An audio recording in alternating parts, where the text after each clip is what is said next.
Why would you look at that? That thing we were told isn't happening just keeps happening. Strange. But anyway, rape charge against asylum seeker and migrant hotel covered up to avoid inflaming community tension. Shadow Justice Secretary Robert Jenrick labelled the small boats crisis a national security emergency because it is. A rape charge against a man staying in a taxpayer funded migrant hotel was covered up to avoid inflaming community tension, it has been revealed. The asylum seeker was charged with rape and voyeurism after the alleged attack on a woman on June the 11th. He appeared at Portsmouth Magistrates Court earlier this month and has since been remanded in custody. Local councillors were warned not to speak about the suspect's housing, The Sun has reported, because basically whenever you remind people about how much the government is absolutely screwing over them and their communities and their children and their daughters, people tend to get a little bit upset about that. Rightfully so, mind you. But if you get angry about women in your community being sexually assaulted, then you're a filthy racist and you should shut your mouth. Shut your mouth for the sake of diversity. A council officer raised fears about community tension, with another privately urging a prominent councillor not to share privileged confidential information after he took to social media to express his frustration. Portsmouth Independence Party leader Councillor George Madwick said, "This is precisely why the public don't trust politicians and public bodies. Things are being hidden that should be disclosed." And yes, I think if something is a severe threat to the local community, then they should be made aware of it. I just think that's the right thing to do. But it's a case of, no, we don't want people getting mad about our plans. So everybody shut your mouth. Screw that girl. Anyway, well, someone did. Sorry, that was a bad one. That was bad. I'm sorry. Not often I apologise for jokes as well. Anyone involved in any form of cover up, from disclosure to the public, should question their role in a publicly funded position. Portsmouth City Council also appeared to admit that it chose not to make any public comments due to concerns about local residents responding with fury. Man, people keep getting really, really angry about their daughters being sexually assaulted. How selfish. How selfish can you be? Shut up.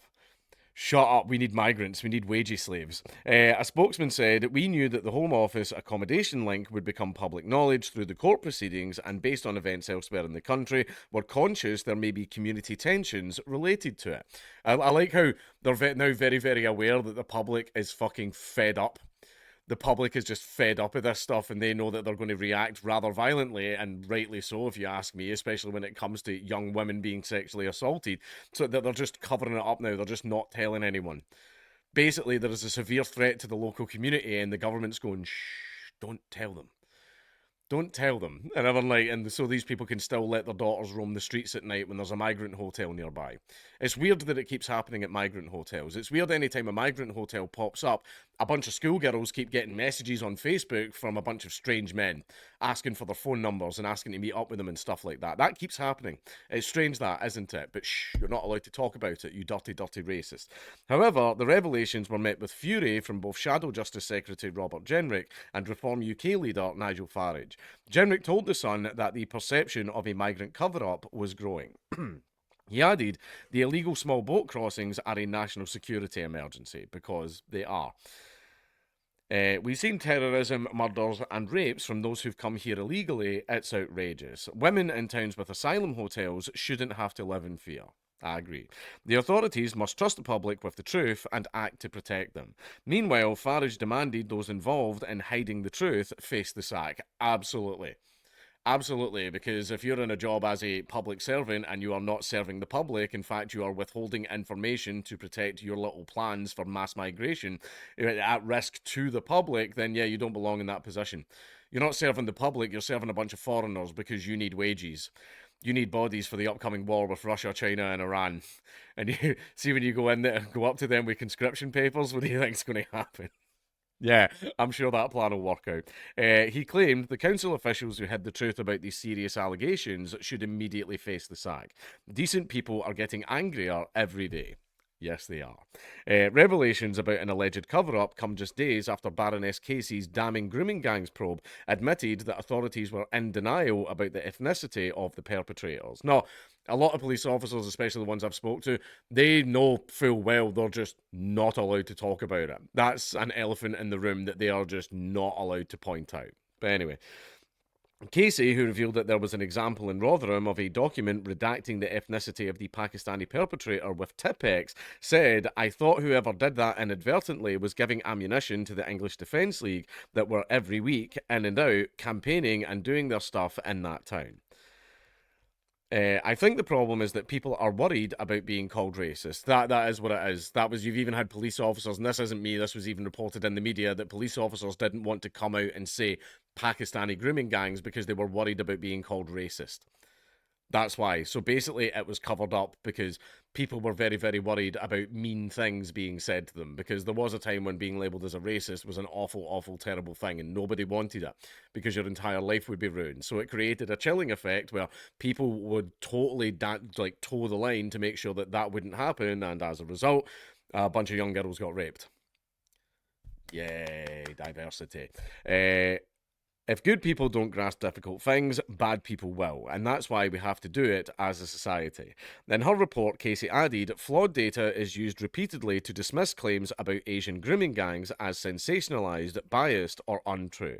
This does a disservice to victims and indeed all law-abiding people in Asian communities and plays into the hands of those who want to exploit it to sow division. Okay, if you're worried about that, then do something about it. And it's like, oh, they're using it to sow division. Look, I'm sorry, but I think gangs that prey on children is a bit of an issue. This shouldn't be a left or right thing. It just shouldn't be a left or right thing. Grooming children is for a fact bad, and we should stop it. Don't do this. I'm actually pro-grooming children because that big right-wing, far-right racist chud Tommy Robinson is against it, and everyone. It's a dumb mindset. Absolutely dumb mindset, and it counts for the left as well. Don't hate an objectively good idea that would benefit everyone if it was implemented just because the left want it. Right, that is dumb.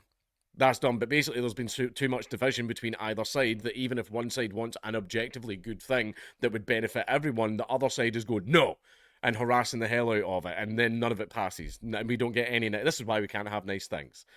Right, because the government and the media have turned us all against each other in the worst possible way. Where even if one side's trying to do something good, the other side will prevent it just because, but it's my enemies. Right? This is bad. This is a bad mindset to have, and as a result, things like this happen. Responding to the Sun's report, the government said, we have taken action to ban foreign nationals who commit sexual offences from being granted asylum. Wow, how nice. I mean, I thought that would have been the case in the first place. Apparently it wasn't. You would think that, yeah, okay, we can have some migrants, but if they've done like X, Y, or Z, then absolutely not. They can't come in. You know, they serve their prison sentence and then immediate deportation. You would think that that would be the case, but apparently it wasn't. That's very concerning. That's very, very worrying that that's not the case. But still, all of this is an absolute joke. Every single bit of this is an absolute joke. And it is a case, there is a chilling effect in the police where they don't want to talk about it. And if you can't openly talk about a problem, then you cannot solve that problem. And that is why decades later, we are still here, still talking about this shit.